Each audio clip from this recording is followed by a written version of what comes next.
تو میں خاکساروں کی کیا خبر، کبھی نیچے اترے ہوں بام سے۔ مغرب میں ایسے ریمپ صرف انویلڈ چیئرز اور ان خواتین کی سہولت کے لیے بنائے جاتے ہیں جن کے پیر اردو محاورے کے مطابق بھاری ہیں۔ اگر کوئی ٹورسٹ اس ریمپ کو دیکھے تو سمجھے گا کہ یہ عمارت صرف معذور اور مایوس مریضوں اور پر امید خواتین کی آمادگاہ ہے۔ میں نے ذہن پر بہتیرا زور دیا کہ ایسا ریمپ بنانے کی آخر کیا معقول وجہ ہو سکتی ہے۔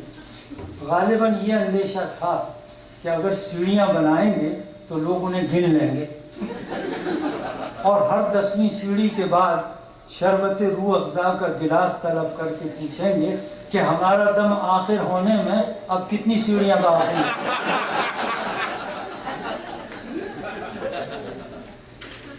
یہ سب گلاس پر یاد آیا کہ ابھی ایک دوست نے جو مجھ پر مضمون پڑھا اس میں کاکٹیل کا بھی ذکر انہوں نے کیا تھا میرے کسی حوالے سے۔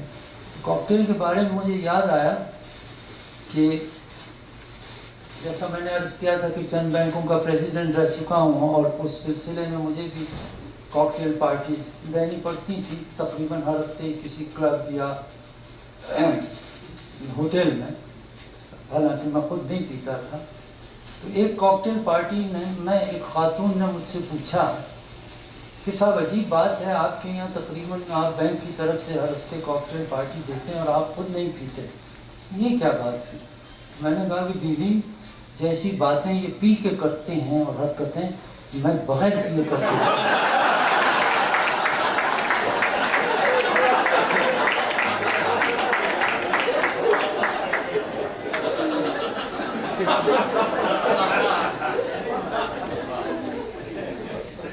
تو بنانے والوں کو غالباً یہ اندیشہ تھا کہ ہر 10ویں سیڑھی کے بعد لوگ شربت روح افزا کا گلاس طلب کر کے پوچھیں گے کہ ہمارا دم آخر ہونے میں کتنی سیڑھیاں باقی ہیں۔ اس دن میں نے ایک خاتون کو جو ہائی ہیلز پہنے تھیں سارے راستے بحالت رکوع اترتے دیکھا۔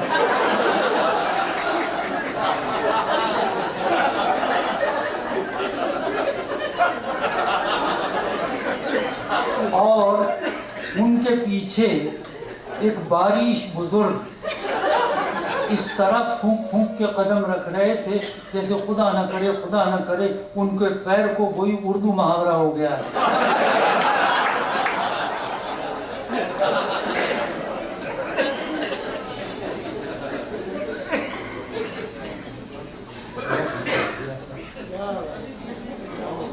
ہم نے ایسا ڈھلان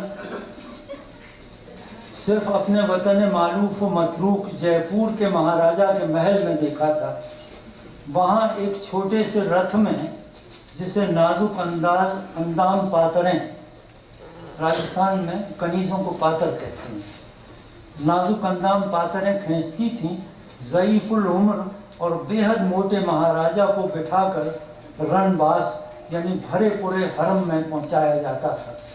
سنتے آئے تھے کہ وہ جوانی میں بھی اتنا موٹا اور بے ہنگم تھا کہ 6-7 پاتریں مل کر اسے بستر ندامت و استراحت پر لٹا دیتے ہیں۔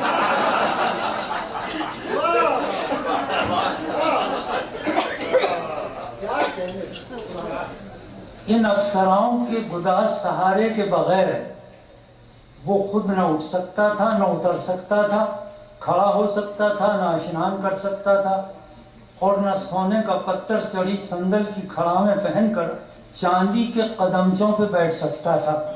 مختصر یہ کہ حکومت کرنے کے علاوہ اور کچھ نہیں کر سکتا۔ اس دن راجا کا وہ رتھ مجھے بے طرح یاد آیا۔ اب آگے کا چھوڑ دوں، لمبا ہو جائے گا۔ نہیں سنائیے صاحب۔ میں باقی کا بھی ایسا ہی ہے۔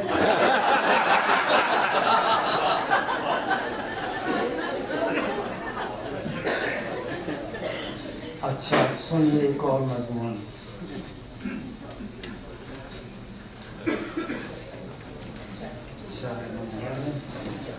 حضرت اب 1.25 گھنٹہ تو ہو گیا، 1 گھنٹہ کی